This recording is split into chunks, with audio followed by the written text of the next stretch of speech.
from Precision Angling. How are you, mate? Yeah, good man. Thanks for having me along. No worries, mate. Now, tell me a little bit about these rods here, these dynamic angling rods.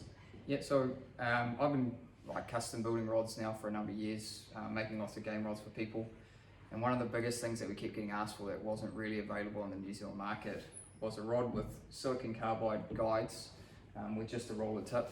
And with braid becoming so popular now, and I'd say most people now fishing with real spool with braid with top shots, this sort of just became a very, very popular rod for us. So we got the opportunity to make a factory version that we can bring to everyone today, you know. So tell me the advantages of the having the guides and just the roller tip. So the biggest thing we wanted to do is get away from rollers a little bit. One, just because if low maintenance, most of our guys are fishing on trailer boats, so they're getting lots of spray all the time, and a non-working roller can damage and break your braid real quick. These here, we've used all Fuji silicon carbide guides, heavy duty boat guides, so they're a very strong guide, and they'll keep the heat, they won't create any heat, very smooth guide, and they'll look after your braid and your mono top shot. So you're not getting any wear through the guides. And then we put a roller tip on, mainly instead of running just a normal tip, like I said, guys fishing in trailer boats, if we're fishing wind on leaders, you've got a double, you've got your wind on, everything to go through, and the roller tip just allows that to transition through the rod a little bit smoother. So we still stick with the roller tip, and then just nice, easy, low maintenance guides that are real bulletproof and hard to damage basically. And so real good for Kiwi boats, you know, they're quite tough on them. So you've got two different models. Tell us about the two different models. Yep. So we made a 50 to 80 pound and an 80 to 130 pound. The biggest difference what we did is the original rod we made, which was this 50 to 80 pound rod, we created a rod with a very soft tip. This tip section here is quite soft, and we designed that to run 5 to 6 kilos of drag light gauge fishing, to have a little bend in it.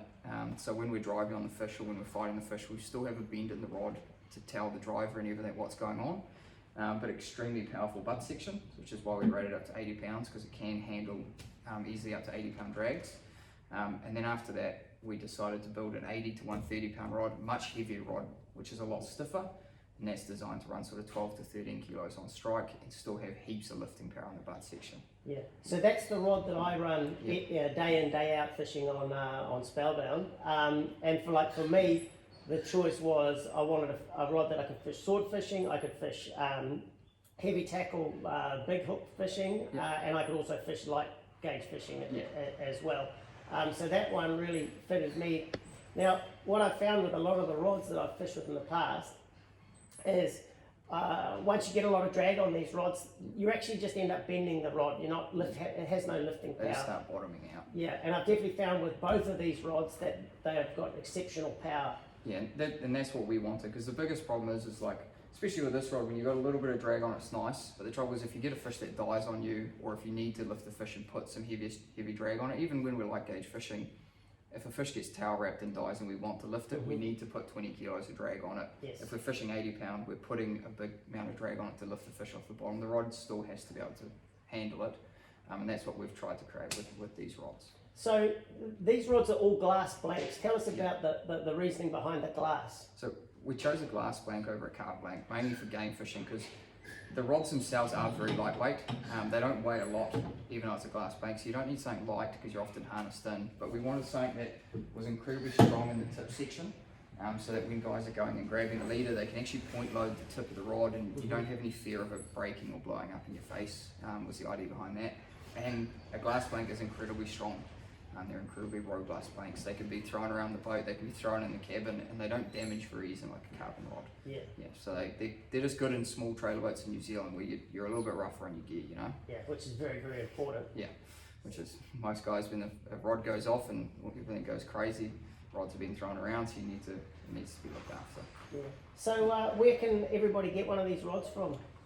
Basically, you can go into your local tackle store and ask them to get them in. Just ask for Precision Angling, and they can call us up in the shop and get them in for them, or they can obviously go through yourself because you are a stockist of these rods. And yeah, we do have a website, precisionangling.co.nz, and they can go on there and have a look at them, and then like I say, go to their local tackle store and get one in for them. Yeah, well mate, I can't speak highly enough of the rods. I thoroughly enjoy using them. So thank you very much for the explanation, and I look forward to catching plenty more on these. No worries, man. Thanks for having me.